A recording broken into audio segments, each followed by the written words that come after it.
So in this first substantive module of the course, we want to provide a broad overview of the global context within which the United States operates. We're going to label this global context the international system.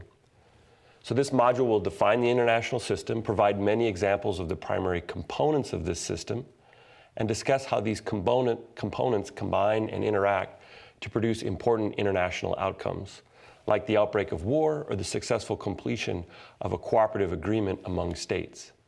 We will conclude this module by applying and using some of these concepts to understand the successful completion and pending collapse of the Iran nuclear accord. As you complete the assigned reading and watch this lecture segment, we encourage you to refer back to a series of organizing questions.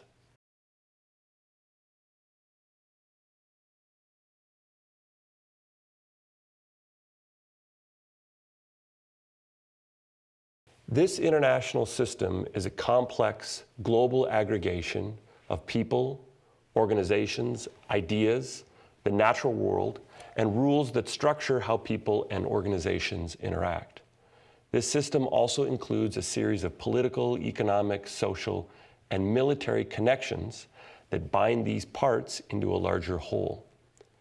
As we emphasized in the introductory module for this course, the United States does not act globally within a larger political and economic vacuum.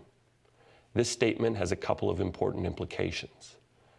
This means that the government of the United States anticipates and takes into account how other countries will respond to its policy decisions that affect them. Consequently, we cannot understand U.S. foreign policy decisions without understanding this larger global strategic context. For example, when the United States constructed a nuclear accord with Iran, these negotiations incorporated the interests and reactions of Israel, Saudi Arabia, and American allies in Europe. Second, throughout history, this larger global strategic context has repeatedly remade the United States and its people as a political community. We cannot understand the current political divisions in the United States between and within the Democratic and Republican parties without some reference to the attacks on 9/11, the ensuing war in Iraq, the global financial crisis that began in 2008, or the rapidly evolving economic relationship between China and the United States. We will discuss all these relationships between the United States and the larger world throughout this course. As a first step in this larger discussion, we first need to define some of the basic parts of the larger international system that the United States is a part of. That is the central purpose of the chapter that you read for this module. It provides a broad overview of the international system. It defines a system as a larger entity that includes both actors and structure. Actors act, they have interests, they have identities that they use to define themselves in social settings. They have resources, although they differ significantly in their access to them. They think and respond to the behavior of others, which means that they act strategically. In the international system, the prominent actors are states, like the United States and Mexico, international organizations, like the United Nations or the World Trade Organization, multinational firms like Apple or ExxonMobil, transnational activists like Jimmy Carter, Bono, or Bill Gates, and non-governmental organizations like the Red Cross. We provide lots of examples of these actors in international politics in section 2.2 of chapter 2. Now, we're going to define structure as some set of properties or arrangements that connect and order the actors in the system. Structures constrain the behavior of all actors within a system. They tell actors what the costs and benefits will be for a whole series of choices. Now, our legal code is perhaps the most straightforward example of a series of structural constraints that influence behavior in the United States. When you step outside the privacy of your apartment, house, or dorm room, you are bound by a series of laws that shape how you interact with everyone. For example, you drive on the right-hand side of the road and keep within a few miles per hour of the speed limit to avoid traffic fines. You don't steal your books from the bookstore. You don't strike your fellow students in class when you disagree with them. In short, domestic laws influence or alter your behavior. Now, the international system also imposes a series of constraints, not all of them enshrined in international law, that shape the behavior of states. So, for example, the laws and norms of sovereignty more generally pressure states into respecting the territorial boundaries of each other. We will also talk about how the distribution of military power and wealth among states also acts as a structural constraint in the international system. For example, militarily weak states generally do not wage war against powerful states like the United States because their military weakness makes it highly unlikely that they could win or extract political concessions from large countries like the United States for fighting a losing war. Section 2.3 of your assigned textbook chapter discusses structure. It notes that international structure influences and creates international outcomes in two primary ways. In the first, structure constrains or encourages certain choices by setting the costs and benefits of a range of actions. These are the speeding ticket or war examples I referred to earlier. When structure constrains, it directly influences actions and behavior. Now, in the second, structure constitutes some of the fundamental characteristics of actors, like their interests. In this situation, an actor is not separable from the structure within which it finds itself. You might think about your social network in college as helping to constitute your identity and your interests. For example, think about students you know here at UT who changed their political affiliation from being Republican to being a Democrat after coming to school here. Ask yourself if these changes would have occurred if they had gone to A&M instead.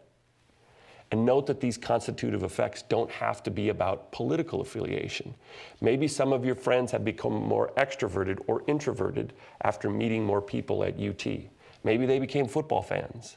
Maybe they went from wanting to be an engineer to wanting to be a novelist or an actress. The larger point is that the social environment, the social structure here at UT has probably changed the identity of many people who live here. After they leave, many probably will identify themselves as Longhorns for the rest of their lives. Now, in the international system, we can think about international norms and international organizations as helping to constitute the identity of states. For example, the United States, the North Atlantic Treaty Organization, and the European Union have helped to build a larger collective identity among the democratic states of the world. Once countries become democratic, they have a larger set of social responsibilities. They're supposed to avoid war with each other. They're supposed to respect human rights and political opposition. Accordingly, this larger social community of democracies in the world that has existed since World War II helps to define the identity and the interests of its members. These are constitutive effects.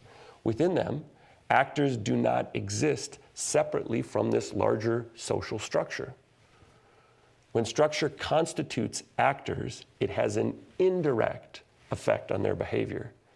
It is indirect by setting or changing some set of actor attributes first, like their identity or their interests, before they make their behavioral choices. Now, finally, you can separate these constraining and constitutive effects of structure by asking the following question. Did the interaction between actor and structure leave the actor unchanged? When structure constrains, the actor does not change. When structure constitutes the actor, it transforms the actor. So I want to give you an example here where you're going to think about my interaction with the traffic laws of Austin this morning on the way to work. We're going to think about these traffic laws as structure. Now, they directly constrain my behavior, pressuring me to drive 68 on Mopac instead of 85 miles an hour. But they didn't change who I am. My drive into the office today didn't make me want to be a traffic engineer or a computer programmer. I left my house today happy with my identity as a professor, and I arrived at the parking garage still content with being a professor. Okay, so that gives us some sense of actors and structure, the relationships between them, and how they help determine the behavior of people, governments, and multinational firms more generally around the world.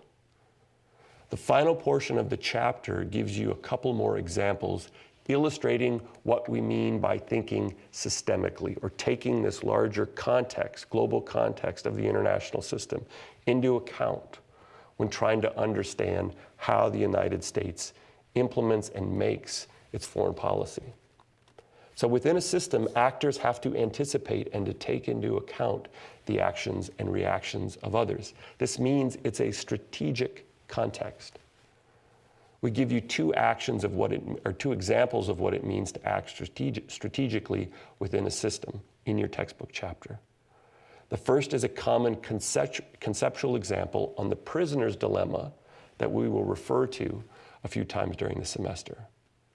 In the second, we describe how some of the challenges associated with strategic interaction contributed to the successful completion, and now what looks to be the pending collapse of the Iran nuclear accord.